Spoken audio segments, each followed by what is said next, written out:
Browns fans, that was a wake-up call, the kind that slaps you in the face and reminds you how thin the margin really is in this league. One week you're riding belief, the next you're staring at questions nobody wanted to answer again. The offense stalled, the pressure mounted, and the response just wasn't there. And when that happens, it's not just about stats or conditions, it's about trust. Trust in the plan, trust in the leadership, trust in what comes next. The aftermath of this game could shape the final weeks and beyond in ways people aren't ready for. So smash that like button, hit subscribe, and don't go anywhere, because this conversation is far from over in Cleveland. I'm going to start with Shedeur Sanders, because after what I watched in Chicago, there is no way around it. This young quarterback just experienced his first true NFL gut check, and it was ugly. Freezing temperatures at Soldier Field. A Bears team that wanted it more. A Browns offense that looked lifeless, disorganized, and completely out of sync. 31-3, no fight, no rhythm. And when you're the quarterback, fair or not, that spotlight lands squarely on your shoulders. Shedeur Sanders went from looking like the future of this franchise 1 week earlier to reminding everyone just how fragile quarterback narratives really are in this league. Let's call it what it was. 18 completions on 35 attempts, 177 yards, 3 interceptions, 5 sacks. That's not a rough day, that's a dismantling. And the hardest part for Browns fans to stomach is the whiplash. Just 7 days earlier, Sanders was carving up Tennessee for over 360 yards, 4 total touchdowns, and commanding the offense with confidence. Then Chicago happened, and suddenly the same player looked overwhelmed by pressure, late on reads, and hesitant in moments where decisiveness is non-negotiable at this level. Now here's where Kevin Stefanski comes into this conversation, because he's not escaping responsibility either. Yes, he immediately confirmed that Sanders will remain the starter for the final 3 games, and I agree with that decision. Pulling him now would solve nothing, but let's not ignore the pattern. Stefanski already flip-flopped earlier this season with Dylan Gabriel, publicly stating one thing and doing another once fan pressure and performance intervened. That history matters because credibility matters, especially in a locker room that has lived through quarterback chaos for far too long.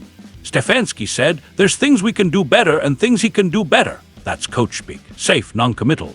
And while I understand protecting a young quarterback publicly, I also know this: the Browns were unprepared offensively. There were no easy throws early, no rhythm concepts, no protection adjustments as the Bears teed off. Chicago knew exactly what was coming, and Cleveland never countered. That's not all on the rookie, that's on the staff too. But here's the uncomfortable truth that Browns fans have to accept. Shedeur Sanders did damage to his long-term case on Sunday. Not irreparable damage, but real damage. This league is ruthless, and when your resume is short, every snap carries extra weight. The sample size is small enough that one great game can elevate you, and one disaster can drag you right back down to earth. That's the reality for fifth-round quarterbacks trying to become franchise cornerstones. And now, the context around him is shifting fast. Indiana quarterback Fernando Mendoza just lifted the Heisman Trophy, and scouts are already whispering, potential #1 pick. The Browns own 2 first-round selections. 2, that changes everything. Because if Cleveland finishes with one of the worst records in football, the front office suddenly has leverage, options, flexibility, and that means Shedeur Sanders is no longer auditioning in a vacuum. He's auditioning against the future. Albert Breer said it best when he described Sanders' rise as going from morning TV sideshow to pretty cool story. Sunday threatened to swing that pendulum back the other way. Not because Sanders lacks talent, but because the margin for error is razor thin when the organization is staring at elite quarterback prospects in April. Sanders doesn't have the luxury of patience. He has to force belief. Now I'll give him this. How he responds over these final 3 games will tell us everything. Buffalo, Pittsburgh, Cincinnati, that's not mercy. That's a trial by fire. If he folds, the Browns will absolutely draft competition, if not a replacement.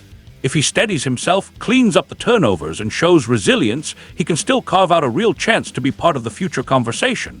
But let me be clear, Cleveland. Sunday was a reminder, not a verdict. A reminder that potential doesn't equal permanence. A reminder that this league humbles everyone. And a reminder that quarterback debates in this city are never settled easily.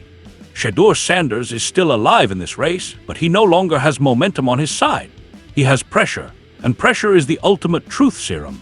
So I'll ask you this, Browns fans, after that Bears game, do you still believe Shedeur Sanders can be the long-term answer, or do you think Cleveland must draft his competition immediately? Drop your thoughts, hit that like button, subscribe, and stay locked in, because this quarterback story is far from finished.